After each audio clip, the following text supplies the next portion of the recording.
only difference between clauses and phrases is that clauses will have verb in them, phrases will not have verbs in them. If we leave now, we can be home by 11 p.m. So if is the conjunction. You can use a conjunction in the middle. You can use a conjunction in the beginning of the sentence also. Coordinating conjunctions are those which join two simple sentences or two independent clauses. Compound sentence can be broken into two different sentences, but complex sentence, it is very difficult for you to break it into two different sentences.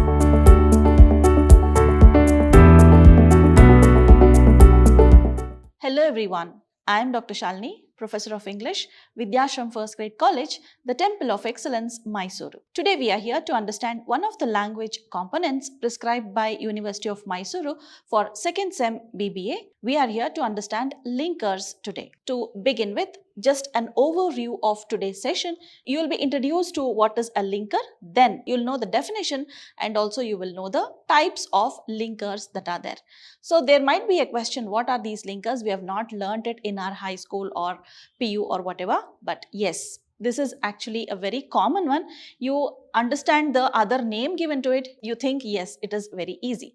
So we'll go to the introduction now. So I'll just introduce you to clauses and phrases before we move on to these linkers. So you ought to know what are clauses, you ought to know what are phrases. Fine. So let us begin with clauses. Hope you remember what are nouns, what are verbs and all. So we have clauses that are supposed to be understood here. Any sentence that contains a subject and a verb in it, it may give a complete meaning or may not give a complete meaning. So if at all a sentence contains a subject and a verb in it, it is called as a clause. Subject, very rarely it need not have to be there, but verb is very necessary when you come to a clause. So a clause can be a sentence. It may not give a complete meaning, so that time it becomes a different kind of clause. But yes, even if it gives meaning or does not give meaning, both the places verb has to be there, then only it will be called as a clause. So let me give you an example of a clause here. So suppose the basic example, if I can say, is like cat drinks milk. So here you can see there is a subject and there is a verb and it is giving complete meaning also. Fine. This is called as a clause. There are two different types of clauses for us to understand. One is independent clause. Under clauses, we have independent and dependent. Independent and dependent clause. So what is a dependent? What is an independent clause?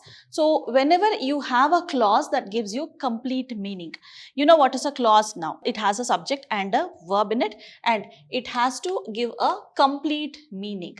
Suppose the clause gives you complete meaning, then it is called as an independent clause. This does not give complete meaning. Okay. It does not give you complete meaning, then it is called as a dependent clause. Sentence, in order to make a complete sense, it has to have an independent clause. It also has to have a dependent clause, but the dependent clause is actually optional. So you can see over here, this is an independent clause. This is an example of independent clause because it is giving complete meaning. Now let me give you an example of dependent as well as independent clause. I'll put both of them in one single sentence. A combination of independent and dependent clause, that is when both are combined together, that is called as a complex sentence. Complex sentence actually contains a dependent clause and a linker and then a dependent clause. Independent, linker, dependent clause. This is the structure of a complex sentence. So let me just give you an example of dependent as well as independent clause, that is in one sentence only. I cleared the exam. So this you can see it is an independent clause. Fine. How do you know it is independent clause? There is a subject, there is a verb in it. Fine. I am going to add a dependent clause to this which enhances the meaning of the sentence. Because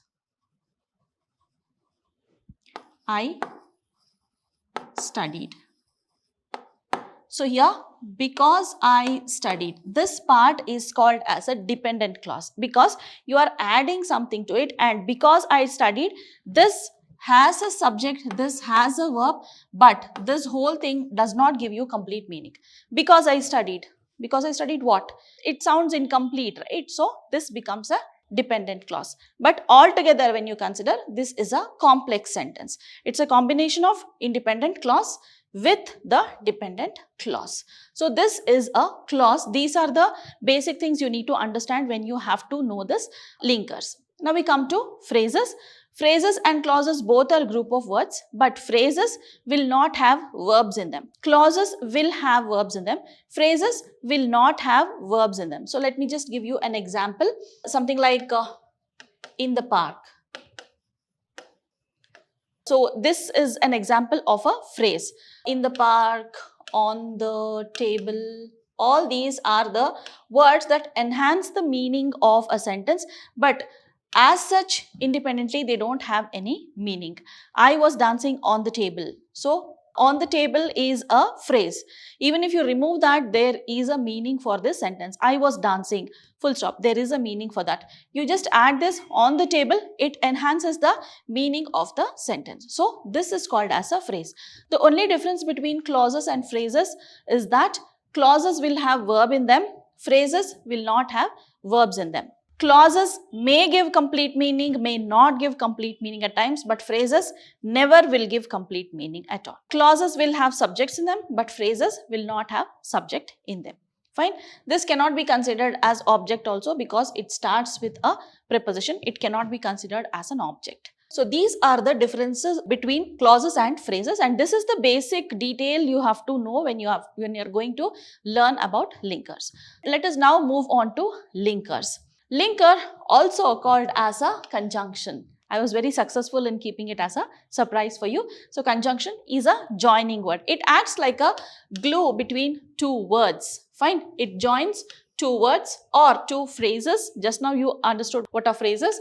Then two clauses. So this way it can join anything. So let me give you a few examples here. She is good at both cooking and dancing.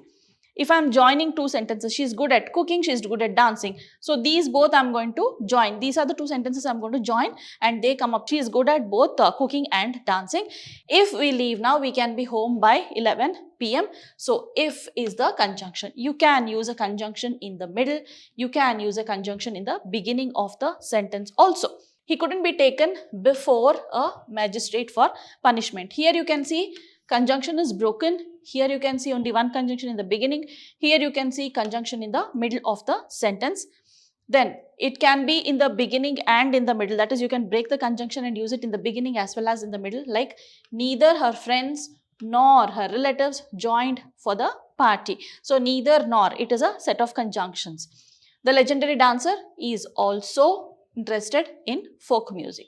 So these are few example sentences which have linkers or conjunctions in them. So conjunctions, you have a basic idea what are conjunctions. Okay. So now we'll understand which are the different types of conjunctions or linkers that we are going to understand. So there are different types of conjunctions or linkers that we have to understand.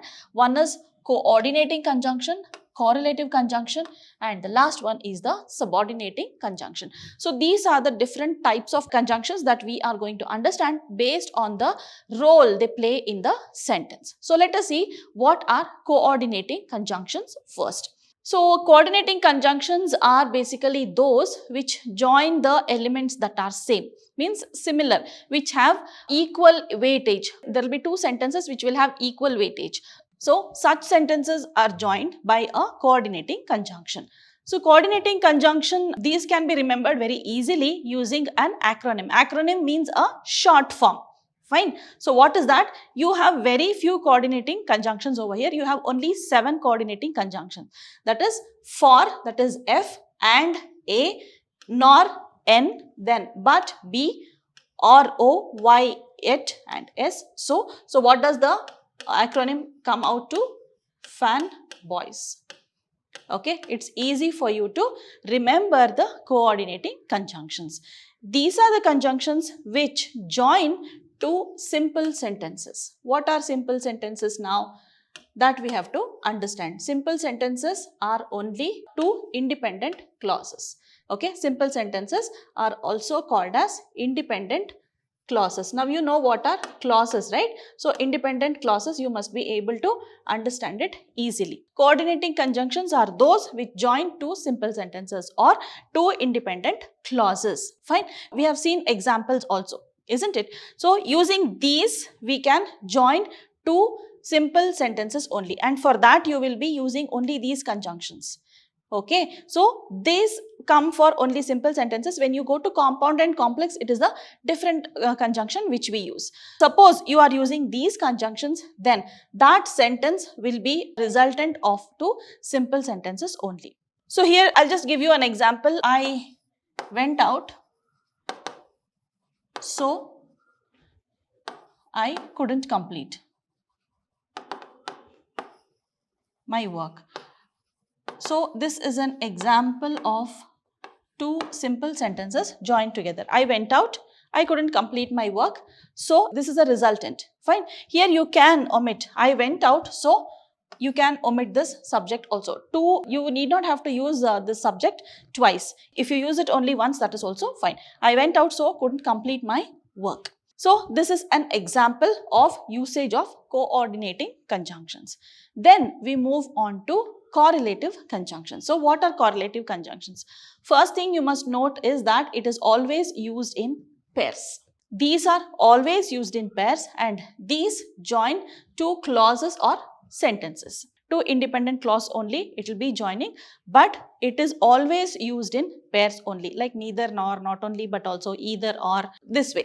So here you can see either you cook me lunch or I leave. Either or. Fine. No sooner he had gone to bed than the doorbell rang.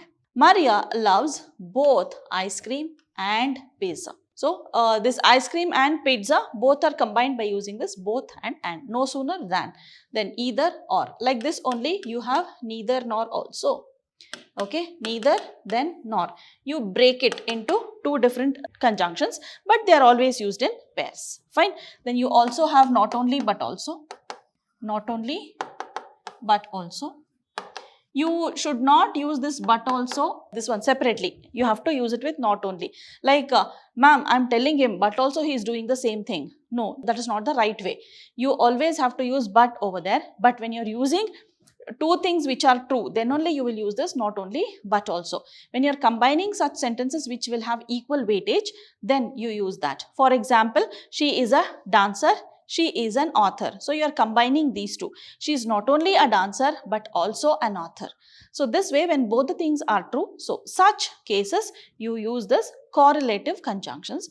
Correlative conjunctions are always used in pairs. Hope you remember that. Now we move on to subordinating conjunctions. So what are subordinating conjunctions? These join the dependent clause along with the independent clause. So this is an example for the conjunction that is used in complex sentence. Okay, so these are used in complex sentences, and this correlative conjunctions and coordinating conjunctions, what you saw, both of them are used in compound sentences. Compound sentence can be broken into two different sentences, but complex sentence, it is very difficult for you to break it into two different sentences. So here, let us see an example here. I will drink milk after having this chocolate. After is the subordinating conjunction that is used here. Just see here, you have a subject, you have a verb here, will drink. Okay, this will make sense. This is giving you complete meaning, isn't it? Now remove this conjunction. You can just see having this chocolate. So does this give you complete meaning? No, it has a verb in it. Having, it is a verb there. That is participle form of the verb there. And here you can see after having this chocolate, this is not giving you complete meaning. So this is a dependent clause. Fine. This is an independent clause. So subordinating conjunction is used for combining this independent clause with the dependent clause. Then you have another example here. He will come to my home after attending the meeting. So this is not giving you complete meaning. So this is a dependent clause, and here this part is giving you complete meaning. So this becomes an independent clause. Fine. So this is the structure of a complex sentence. Suppose you want to start the sentence with a conjunction only. Fine. If you want to start the sentence with a conjunction only, you can make changes here, but you can see over here, there is nowhere any punctuation that is given. Fine. There is only one punctuation, that is full stop in the end. So when you are using this conjunction in the beginning, especially when you are using the subordinating conjunction, if at all the sentence is starting with a subordinating conjunction, then make sure you put a comma after the dependent clause. So how do I do it? After the dependent clause, you have to put a comma, I said. So let me reframe this sentence. Let me restructure this sentence here. So I'll start it with a subordinating conjunction. After attending the meeting, so I'm starting it with a subordinating conjunction that was there here. After attending the meeting, so after the subordinating clause or the dependent clause, you should put a comma there, because you are starting the sentence with a subordinating conjunction. So you started with subordinating conjunction, you put the dependent clause, then you have to put a comma here. Fine. You started with an independent clause, no need of any comma in between. You started with a dependent clause, then you ought to put a comma there. Fine. So after this, you can continue the sentence. After attending the meeting, comma, he will, you need not have to begin with capital letter here. So you can begin with small letter, he will come home. Full stop. Fine, the sentence ends here. So I am putting the independent clause at the second position. I am putting the dependent clause in the first position. So when you are using the dependent clause first, then you need to put a comma there after the dependent clause. Fine. So these are the three different types of linkers or conjunctions that you had to understand. So these were few examples of that. Hope the session was very useful. Yes, it was very short, but it was very crisp, and there are all types of sentences and all types of conjunctions that you had to understand. So fine, please watch the lecture, then you start practicing what are conjunctions. We'll have few exercises when you come back to physical classes. So fine, let us meet again, children, with another more interesting language component session. So till then, keep learning. Thank you for your time. Take care. Bye-bye.